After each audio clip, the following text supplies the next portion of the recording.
2024 ലോക്സഭാ തെരഞ്ഞെടുപ്പിൽ 20 സീറ്റുകളും നേടണമെന്ന തീരുമാനത്തിലേക്ക് UDF എത്തുന്നു. വിജയസാധ്യതയുള്ള സ്ഥാനാർത്ഥികളെ മാത്രം പരിഗണിച്ചാൽ മതി എന്ന തീരുമാനത്തിലേക്കും UDF എത്തി.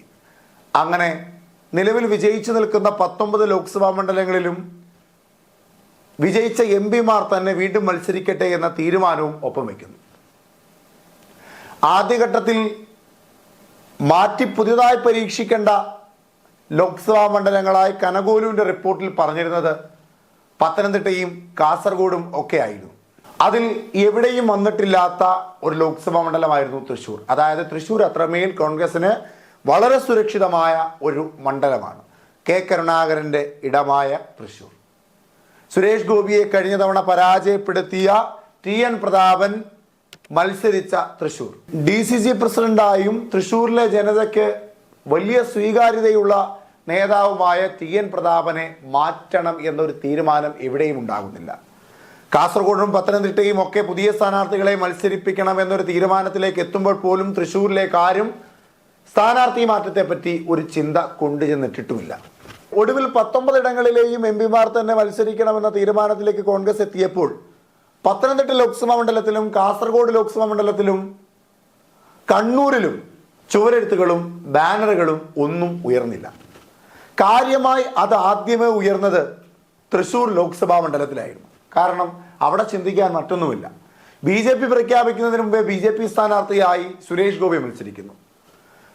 സിറ്റിംഗ് MP-മാരെ തന്നെ മത്സരിപ്പിക്കണമെന്ന കോൺഗ്രസിന്റെ തീരുമാനത്തിൽ TN പ്രതാപൻ തന്നെ തൃശ്ശൂരിൽ വീണ്ടും മത്സരിക്കുന്നു. അപ്പോൾ തങ്ങളും പിന്നിലേക്ക് പോകാൻ നിൽക്കരുത് എന്ന തീരുമാനത്തിൽ CPI സ്ഥാനാർത്ഥിയായി സുനിൽകുമാർ മത്സരിക്കുന്ന തീരുമാനത്തിലേക്ക് ഇടതുപക്ഷവും എത്തുന്നു. 3 പാർട്ടിയുടെയും സ്ഥാനാർത്ഥികൾ ഇവർ തന്നെയാണെന്ന് പാർട്ടി തീരുമാനിക്കാത്ത ഘട്ടത്തിൽ പോലും ചുവരെഴുത്തും ഫ്ലെക്സും ബോർഡുകളും ഒക്കെ ഉയരുന്നു. നരേന്ദ്രമോദി തൃശ്ശൂരിലെത്തി സുരേഷ് ഗോപി BJP സ്ഥാനാർത്ഥിയാണെന്ന് ഉറപ്പിച്ചു പറയുന്നു. LDF ആദ്യഘട്ടത്തിൽ തന്നെ സ്ഥാനാർത്ഥി പട്ടിക പുറത്തിറക്കി LDFന്റെ സ്ഥാനാർത്ഥി സുനിൽകുമാർ ആണെന്നും ബോധ്യപ്പെടുത്തുന്നു. BJPയും LDFും ഒക്കെ സ്ഥാനാർത്ഥികളെ തീരുമാനിച്ചിട്ടും കോൺഗ്രസിന്റെ സ്ഥാനാർത്ഥി പട്ടിക പുറത്തു വന്നില്ല.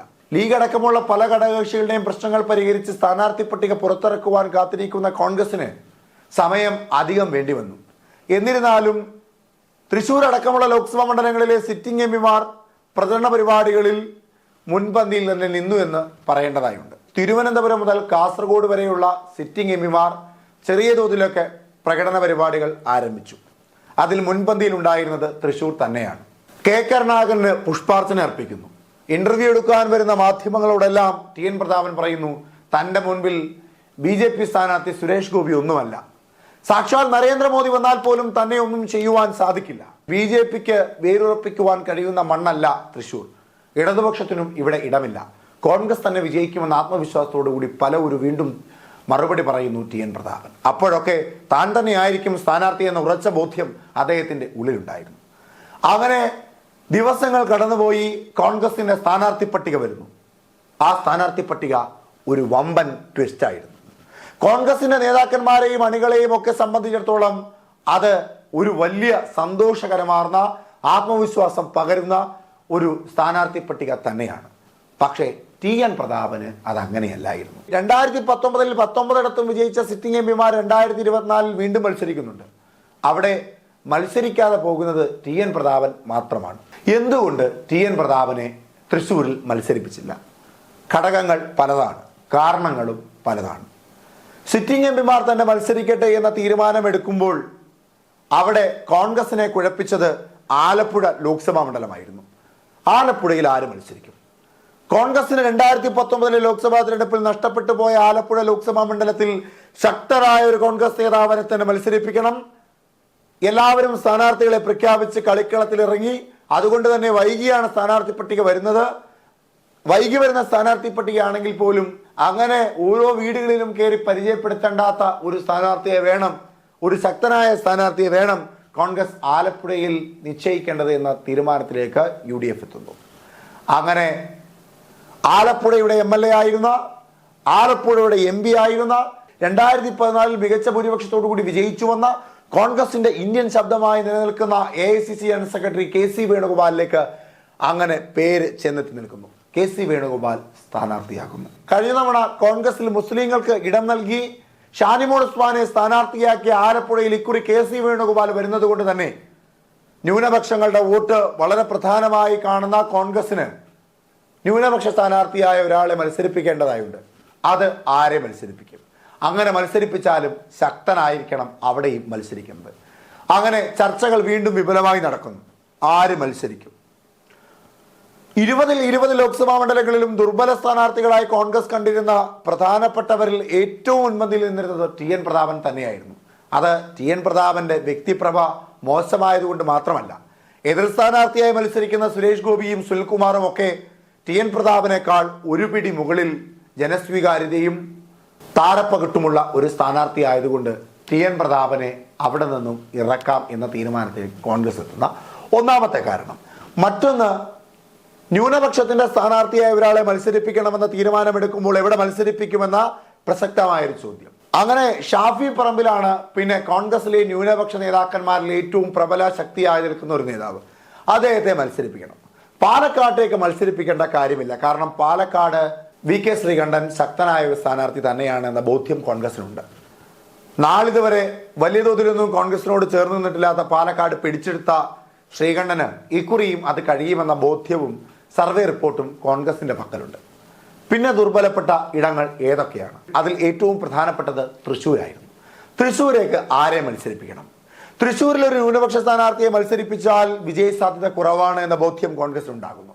അങ്ങനെ തൃശ്ശൂരിൽ ശക്തനായ ഒരു സ്ഥാനാർത്ഥിയെ തന്നെ മത്സരിപ്പിക്കണം. എല്ലായിടങ്ങളിലും ദുർബലപ്പെട്ടു പോയ ഇടങ്ങളിലേക്ക് പരിഗണിക്കുന്ന പ്രധാനപ്പെട്ട മുഖമായിരുന്നു സാക്ഷാൽ K കരുണാകരന്റെ മകൻ K മുരളീധരൻ. K മുരളീധരനെ തൃശ്ശൂരേക്ക് മത്സരിപ്പിക്കുന്നു. വടകരയിൽ ഫ്ലെക്സ് ബോർഡുകളും ചുവരെഴുത്തുകളും ഒക്കെ നടത്തി സാമ്പത്തികപരമായി പല മുന്നൊരുക്കങ്ങളും നടത്തിയിട്ടുള്ള K മുരളീധരന് അത് വലിയൊരു തിരിച്ചടിയായിരുന്നു. പാർട്ടി എടുത്ത തീരുമാനത്തോട് ആദ്യം വലിയ യോജിപ്പൊന്നും പ്രകടിപ്പിച്ചില്ല എങ്കിലും തൃശ്ശൂര് തൻ്റെ തട്ടകമായതുകൊണ്ട് തന്നെ, തൻ്റെ പിതാവിൻ്റെ ഇടമായതുകൊണ്ട് തന്നെ തൃശ്ശൂരേക്ക് മത്സരിക്കാമെന്ന തീരുമാനത്തിലേക്ക് K മുരളീധരനും എത്തുന്നു. 2019 വടകരയിൽ കോൺഗ്രസിനെ ജയിപ്പിക്കുമെന്ന ഉറച്ച തീരുമാനമെടുത്തുകൊണ്ട് വടകര റെയിൽവേ സ്റ്റേഷനിലേക്ക് വന്നിറങ്ങിയ K മുരളീധരൻ അങ്ങനെ തൃശ്ശൂരിന്റെ മണ്ണിലേക്ക് എത്തുന്നു. പകരം വടകരയിലേക്ക് ആരെ മത്സരിപ്പിക്കും? എതിരായി മത്സരിക്കുന്നത് KK ശൈലജയാണ്. KK ശൈലജയെ മലർത്തിയടിക്കുവാൻ അവരോളം പോരുന്ന ഒരു സ്വീകാര്യതയുള്ള നേതാവ് തന്നെ വേണം. K മുരളീധരൻ അതിനൊത്ത ഒരു നേതാവ് തന്നെയാണ്. എന്നാൽ K മുരളീധരനേക്കാൾ കുറച്ചുകൂടി ശക്തൻ വേണം. അങ്ങനെ ശക്തന്റെ മണ്ണിലേക്ക് K മുരളീധരനെ പറഞ്ഞയച്ചുകൊണ്ട് വടകരയിലേക്ക് സാക്ഷാൽ ഷാഫി പറമ്പിലിനെ ഇറക്കുന്നു.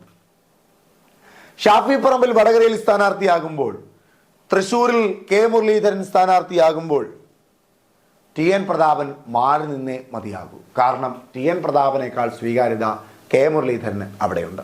ഹിന്ദു വോട്ടുകൾ ഏകീകരിക്കുവാനുള്ള ശേഷി K മുരളീധരനുണ്ട്. ന്യൂനപക്ഷ വോട്ടുകൾ ഏകീകരിക്കുവാനുള്ള ശേഷി K മുരളീധരനുണ്ട്. അങ്ങനെ തൃശ്ശൂരിൽ മത്സരിക്കുവാൻ എന്തുകൊണ്ടും TN പ്രതാപനേക്കാൾ യോഗ്യനായ സ്ഥാനാർത്ഥി മുരളീധരനാണ് എന്ന തീരുമാനത്തിലേക്ക് കോൺഗ്രസ് എത്തുന്നു. TN പ്രതാപനെ മാറ്റി നിർത്തുന്നു. വലിയ സങ്കടം, വലിയ പ്രഹരം തന്നെ TN പ്രതാപൻ ഉണ്ടായിട്ടുണ്ടാവാം. കാരണം സ്ഥാനാർത്ഥി പട്ടിക പ്രഖ്യാപിക്കുന്നതിന് തലേന്ന് K കരുണാകരന്റെ പ്രതിമയ്ക്ക് മുമ്പിൽ പുഷ്പാർച്ചന നടത്തിക്കൊണ്ട് ഇത് TN പ്രതാപന്റെ മണ്ണായിരിക്കും, ശക്തന്റെ മണ്ണിൽ കോൺഗ്രസ് TN പ്രതാപനോട് വിജയിക്കുമെന്ന തരത്തിലേക്കൊക്കെയുള്ള പല പ്രസ്താവനകളും അദ്ദേഹം മാധ്യമങ്ങൾക്ക് മുമ്പിലൂടെ അറിയിക്കുന്നു. ആ സാഹചര്യത്തിൽ രാത്രിക്ക് രാത്രി കോൺഗ്രസ് അറിയിക്കുന്നു TN പ്രതാപൻ മാറി നിൽക്കണമെന്ന്. പാർട്ടി പറഞ്ഞത് അക്ഷരം പ്രതി അനുസരിച്ചുകൊണ്ട് അദ്ദേഹം മാറി നിൽക്കുന്നു. TN പ്രതാപനെ അവഗണിച്ചു കോൺഗ്രസ് എന്ന് പറഞ്ഞുകൊണ്ട്, TN പ്രതാപനെ ചതിച്ചു കോൺഗ്രസ് എന്ന് പറഞ്ഞുകൊണ്ട് BJP അടക്കമുള്ള പാർട്ടികൾ എത്തുന്നു. BJPയിലേക്ക് TN പ്രതാപനെ സ്വാഗതമെന്നും അറിയിക്കുന്നു. പക്ഷേ പാർട്ടിയെ വിട്ടുകൊടുക്കുന്ന നിലപാട് TN പ്രതാപൻ എടുക്കില്ല. പാർട്ടി എടുത്ത തീരുമാനത്തിൽ താൻ ഉറച്ചു നിൽക്കും. പാർട്ടി ആരെ സ്ഥാനാർത്ഥിയാക്കുന്നു അവരെ വിജയിപ്പിക്കുവാൻ മുൻപന്തിയിൽ തന്നെ ഉണ്ടാകുമെന്ന ഒരു നിലപാട് TN പ്രതാപൻ അറിയിക്കുന്നു. K മുരളീധരൻ തൃശ്ശൂരിലേക്ക് എത്തിയപ്പോൾ ചുംബനങ്ങളോടുകൂടി സ്വീകരിക്കുകയായിരുന്നു TN പ്രതാപൻ. തന്റെ ചുവരെഴുത്തുകളെല്ലാം വായിച്ചുകൊണ്ട് അവിടെ K മുരളീധരന് വേണ്ടി ചുവരെഴുത്ത് നടത്തി തനിക്ക് ആ സ്ഥാനാർത്ഥിത്വത്തിൽ ഒരു ആശങ്കയുമില്ല, ആ സ്ഥാനാർത്ഥിത്വത്തിൽ തനിക്ക് ഒരു സങ്കടവുമില്ല എന്ന് മാധ്യമങ്ങൾക്ക് മുമ്പിലും സമൂഹത്തിന് മുൻപിലും അടിവരയിട്ട് പറയുന്നു TN പ്രതാപൻ. അവിടെ K മുരളീധരനോളം ശക്തനല്ല TN പ്രതാപൻ എന്ന് കോൺഗ്രസ് തീരുമാനമെടുക്കുന്നു. ന്യൂനപക്ഷങ്ങളെ മത്സരിപ്പിച്ചേ മതിയാകൂ എന്നൊരു തീരുമാനം കോൺഗ്രസ് എടുക്കുന്നു. അങ്ങനെ മത്സരിപ്പിക്കുന്ന ന്യൂനപക്ഷ സ്ഥാനാർത്ഥി ശക്തനായിരിക്കണമെന്ന തീരുമാനവും കോൺഗ്രസ് എടുക്കുന്നു.